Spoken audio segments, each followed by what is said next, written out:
Namaste, ljubljeni in ljubljene. Nadaljujem s temo našega dragega ega.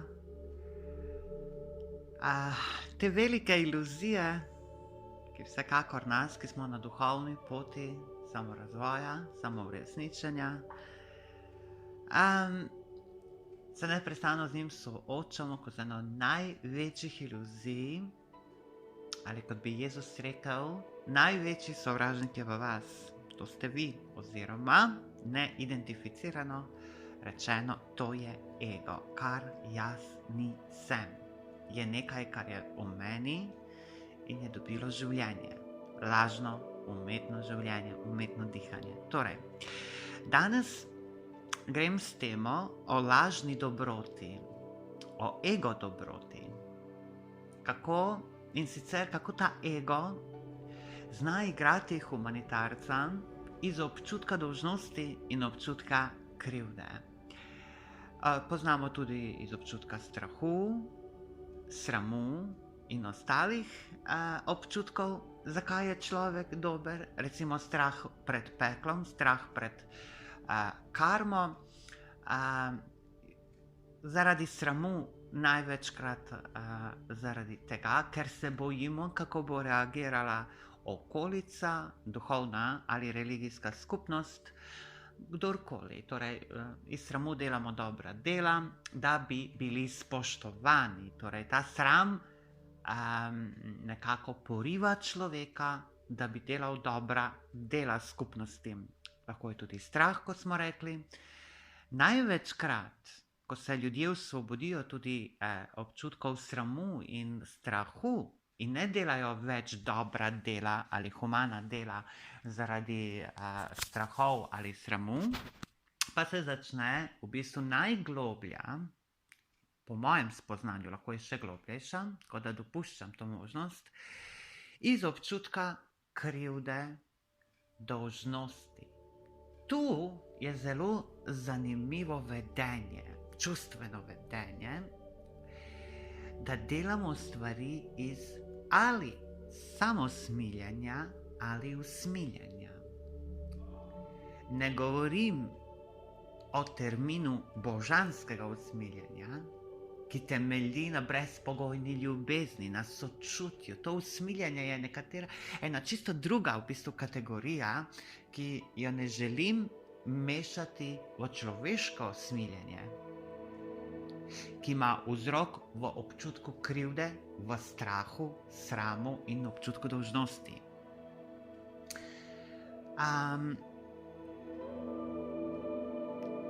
Gremo tako. Ta občutek krivde je lahko oziroma je zelo globoko zakoreninjen, ker je to najenostavnejša igra manipulacije, ki jo mi spoznamo že kot v bistvu otroci. Ta manipulacija se začne razvijati, ko otrok nima oblikovane samozavesti, oziroma zavest otroka ni še prebujena, ni še funkcionalna in ne zmore reagirati. Ta občutek krivde, ki je navržen, hkrati pod dominacijo strahu pred kaznijo, torej tu se začne na nek način prva zavestna akcija in reakcija pri otroku. Zato je tako globoko. Zato, ker človek oziroma otrok že v ranih letih sliši, da če nekaj ne bo storil tako, kot zapoveduje, zahteva, želi starš, bo kaznovan. Če bo nekaj počel tako in tako, bo nagrajen. In to je ta sistem krivde in kaznovanja oziroma nagrajevanja. To je ta starozavezni koncept. Bog, ki dobro plačuje in hudo kaznuje, a vendar oče in mati zemeljskega porekla nista Bog in nimata vse modrosti vse znanja, vse vednosti, da bi lahko bila tista, ki bi sodila, kaj je v resnici dobro in kaj je v resnici slabo za to življenje, za tega otroka. Torej, zato je to tako globoko, ker to so prvi občutki, ki se začnejo oblikovati v zunanji zavesti. Torej, tu je vzrok, v bistvu začetek ega. In seveda to se potencira skozi leta in bolj, ko smo mi družbeno aktivni, torej bolj, ko otrok začne v vrtec, v malo šolo, v šolo, bolj, ko ima večje stike in z drugimi ljudmi, v bistvu se to bolj izoblikuje. In potem imaš ljudi, ki delajo zaradi sramu, da bodo osramočeni, ker ne delajo dobra dela, ali iz strahu, da bodo kaznovani ali od Boga, ali od usode, ali od karme, itd., itd., ali pred strahom, v bistvu, da to nekaj ni dobro. Potem imamo iz občutka dolžnosti, ja, on mi je pomagal. In to so tisti očitki, ki jih doživljamo tudi od ranega. Jaz sem ti dala to in to, ti meni vračaš tako in tako.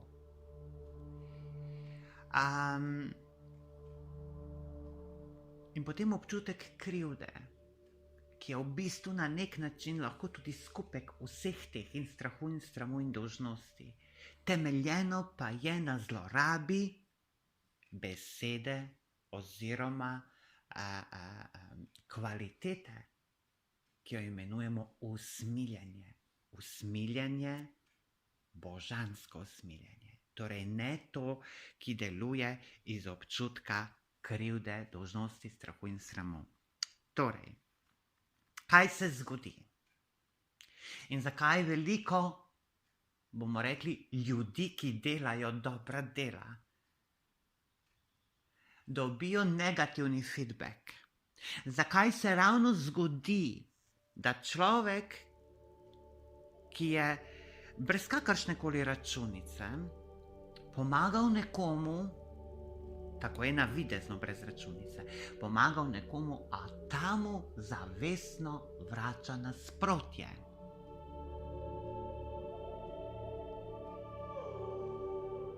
Ravno tu je igra najbolj zanimiva. Ravno tu ta notranja zavest želi skozi to interakcijo med tistim, ki pomaga, in tisti, kateremu je bila pomoč storjena, in ta, ki je prejel pomoč, zdaj vrača zlo temu pomagaču. Zavest hoče pokazati, da vzgib, namen dobrotljivosti ni pošten, ni iskren. Dobrota naj bi se delala izključno in samo zaradi tega, ker tako čutiš, ker se čutiš poklican od svoje notranje božanske prisotnosti, jaz sem, da to delo storiš nekomu. In tu je popolnoma čist namen. In potem niti ni pomembno, ali bo feedback pozitiven ali negativen. Pomemben pa ni zato, ker vi ne občutite niti ob hvaležnosti vznesenost, niti ob vračanju tega vašega dobrega z zlom strani drugega človeka. To je tisto. Vi ste naredili dobro, ker ste v skladu s svojo resnično zavestjo, jaz sem. Ne pa zaradi strahu, usmiljenja, lažnega usmiljenja, bom poudarila, zaradi sramu, občutkov dolžnosti in krivice. Torej, žive primere imam v svojem življenju, ko sem sama spoznala, in to ne na enem primeru, na večjih primerih, ko sem naredila dobra dela, ko sem sama sebi prikrajšala v materialnem smislu bom rekla, neko osnovo, samo da bi nekomu drugemu pomagala, ker je on bil, po domače rečeno, še večjem grekel, kakor jaz. In imela sem tako zadnjo priložnost, da sem to ozavestila, pravzaprav, da sem šla v spoznanje. Zakaj se mi neprestano dogajajo stvari, da jaz pomagam, ali materialno, ali kakorkoli, navidezno, brezpogojno. Ampak ni bilo tako, ker v meni je globoko tičal občutek dolžnosti, občutek krivde. Če ne pomagam, ne morem opravičiti imena jaz sem. Če ne bom pomagala, ne morem opravičiti tega, da se ukvarjam z duhovnostjo in tako naprej in tako naprej in tako naprej. In potem sem šla v preteklost, globoko preteklost in odkrila te prav vzroke tega obnašanja. Kajti zanimivo je, vzorec je bil tako ustvarjen v podzavesti, da ravno tam, kjer sem najbolj srcem, v narekovajih srcem, pomagala, se dajala cela, tam ali od teh ljudi sem ravno dobila ne nehvaležnost, temveč popolno nasprotje, kaznovanje te dobrote. In seveda, rabil se je zgoditi klik. Torej, mojsterska zavest jaz sem. In sem šla meditirati, kontemplirati, se oživljati. Želela sem končno, da razrešim s tem. In odkrila sem ogromno balasti. Najbolj šokantno od vsega tega je bilo, da sem videla, da moja pomoč, materialna ali katerakoli druga, ni koristila tem ljudem. Temveč je tem ljudem prinesla še mnogo več slabega. Tu sem se spomnila ene zgodbe od Saint-Germaina, nebozitega mojstra, o ribiču, ki je bil mojster in njegovemu učencu. Zelo zanimiva zgodba, ko v bistvu učenec mojstra, ki je bil ribič in je bil na jezeru in je ves v svojem miru ribaril, ribe so pritekale k njemu same po sebi. On te ribe ni jemal, ampak to je bil njegov hobi, ampak ribam ni škodoval. In je prišel učenec ves razburjen: O, učitelj, mojster, zgodilo se mi je, da sem ostal brez denarja, pomagaj mi, učitelj. In pravi: učitelj, koliko rabiš? Pravi: $5000. Avto se mi je pokvaril, na servisu je popravljen, ampak jaz imam tega denarja, in omenja še neke stroške, ki jih on rabi, in ga mojster 2 ali 3 vpraša: ali res rabiš samo $5000? On zatrjuje, da ja.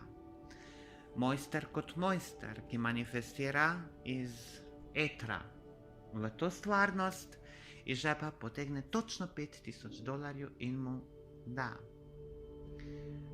A učenec ves vzhičen hvali, časti in slavi svojega učitelja, da mu je rešil življenje in da mu bo on z obrestmi vrnil. Medtem učitelj sploh ne govori niti o vračanju, niti nobenih obrestih. Ta denar mu je dal. Ampak ta iz občutka dolžnosti in krivde, zanesen v svojem egu, govori o obrestih in da nikoli ga ne bo pozabil učitelja. Čez nekaj mesecev sedi učitelj v kavarni v vrtu in vidi na cesti tega svojega učenca, razcapanega, raztrganega, brez čevljev, popolnoma zanemarjenega in pravi, pridi sem, pridi na kavo. In učenec pravi, nimam niti za kavo. Pravi učitelj, kako se sem ti dal $5000, mar nisi rešil vseh svojih težav? In učenec pravi, ne, da je vse to poravnal sicer, ampak potem, ko se je peljal z avto, je naredil prometno nesrečo in je bila potem škoda mnogo večja. In potem pravi mojster, verjetno sem tu spustila mnogo teh stvari, ampak v glavnem mojster pravi, tudi če bi ti 1 milijon dal, v naslednjem letu bi bil dolžan 2 milijona. Kaj je želel mojster s tem povedati?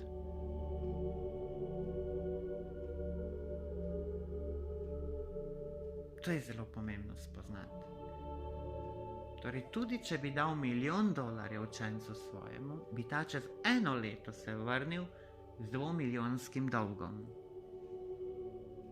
Ker ta učenec je gojil zavest pomanjkanja. Zavest nesamozadostnosti, odvisnosti od drugih. Če pogledate njegovo obnašanje, je bilo vedno naslanjanje na nekoga. In če iz občutka krivde in dolžnosti, kot je ta učenec deloval, ni mogel niti povrniti dolga, s tem, ker je ta zavest dosti močnejša v njemu, oziroma ti občutki, je prišlo do tega, da je še večje dolgove naredil. In to je ta zavest, samo da je dosti za to. In potem se vedno pririne iz meseca v mesec. V tem primeru ni bilo samo iz meseca v mesec, tu so bili vzorci močnejši. In je pokazalo se, da v bistvu je še večjo škodo naredil. Zgodba hoče povedati, da mi v najboljši veri lahko nekomu pomagamo, ampak ni nujno, da bo ta pomoč dejansko pomagala. Kajti tisti, ki najbolj cvilijo, jamrajo, ne želijo rešitve. In tu je ta problem. Mojster se pa zaveda, da vso obilje iz notranjih zakladnic je njegovo in dovoli, da to izobilje pride. Kakršnokoli materialno, duhovno, intelektualno, torej dovoli, da pride. Ne živi v zavesti samo, da bo dosti. Samo da preživim. Ta dar ne izkorišča, dar izobilja ne izkorišča, ampak uporablja takrat, ko je potrebno in dovoli, da se mu zgodi. Medtem ko učenec je vedno zaradi teh občutkov, ki so se razvili v ranem otroštvu, lačen vsega, kar išče. In zaradi te ogromne lakote se samo trenutno zasiti. Ampak ta trenutna sitost povzroči na koncu še večjo lakoto. Kajti motiv ni bil pravi. No, tako in sem tudi jaz spoznala na zelo en tak tragično-komičen način, kako je to, ko spoznaš, da tisto, da komor pomagaš, sploh ni pomoč. Temveč nekako omogočiš z enim načinom, da ta človek se sooči še z večjo bedo v sebi. Kajti narava njegove notranje zavesti je prebujenje. In zato ta denar oziroma pomoč ni adekvatna. Kajti vsak v sebi sam mora prepoznati svojo notranjo moč, inteligenco in ljubezen, s katero lahko privabi v svoje življenje dobre stvari in situacije. In torej, zato je toliko muk, da dobri ljudje, ki dobro delajo, oziroma ljudje, ki dobro delajo, so kaznovani. Ker poriv ni čist. Mojster, torej prebujeni, ve, če, kdaj, komu in na kakšen način pomagati.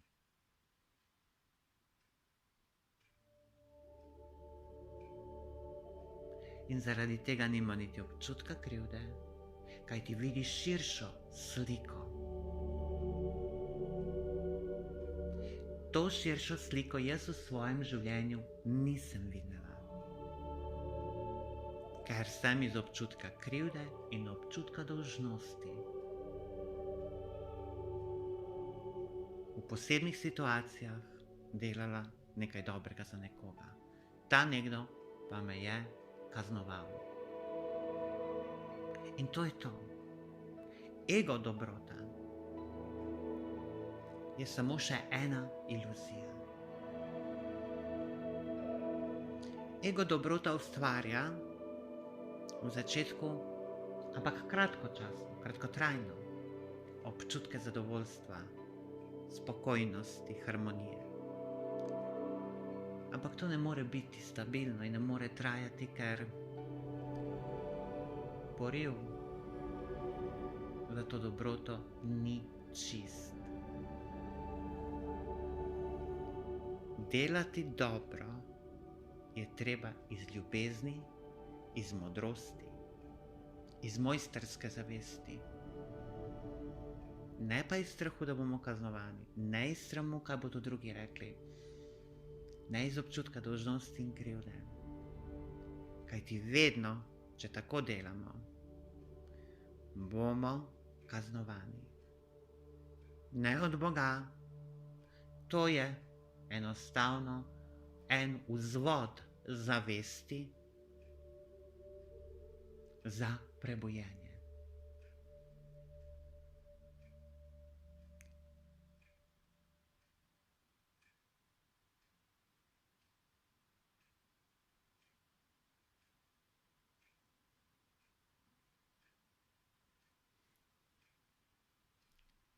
To vsak mora v sebi sam spoznati, občutiti, kateri so njegovi vzgibi, da dela dobro, lahko bi tudi rekli, da dela slabo, negativno. V obeh primerih se dotikamo istih vzorcev, kajti gre za isto energijo, ki je samo definirana z lastnostmi dobrega ali slabega. Principe pa isti. Torej, rabimo prepoznati. Spomniti se situacij, ko smo nekomu pomagali, kakšne občutke smo imeli, ko nas je nekdo prosil za pomoč, kolikokrat in kdaj in v katerih primerih smo šli v lastno škodo, da bi nekomu pomagali.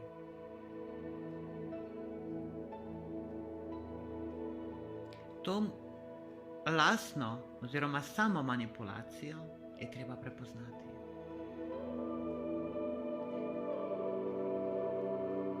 Treba je prepoznati tudi, zakaj, oziroma tu takoj razvežemo v tem prepoznanju oziroma spoznanju, mi v bistvu razmagnetimo to privlačno silo, ki je privlačila ljudi v naše življenje, da nas bodo zmanipulirali, da bodo izkoristili ta občutek krivde, ki hoče biti dober, ki hoče dobra dela delati.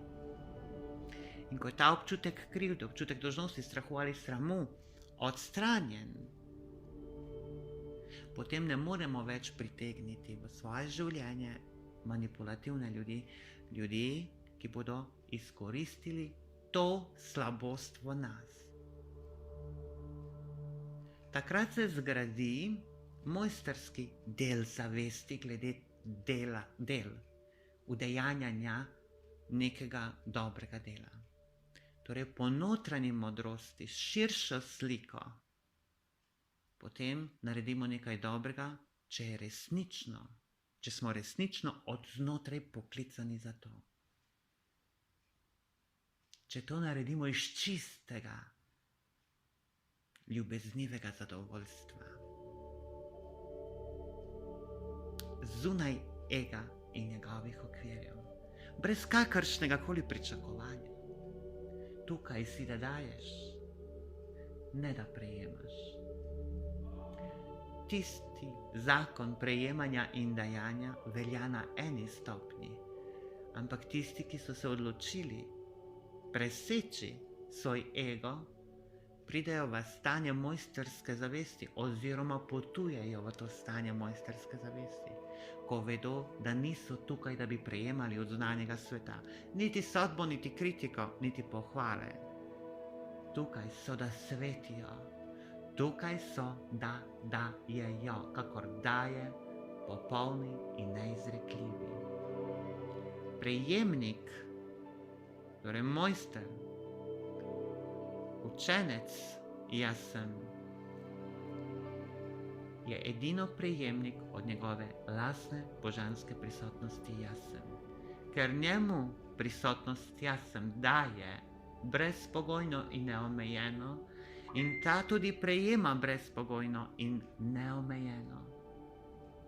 Avtomatsko in naravno je, da kar je prejel zastonj daje.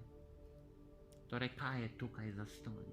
Enostavno, da nimaš potrebe potem, da bi ti nekdo vrnil. In zaradi tega, če ti nekdo vrne ali ne vrne, nisi niti vzhičen, niti nisi razočaran.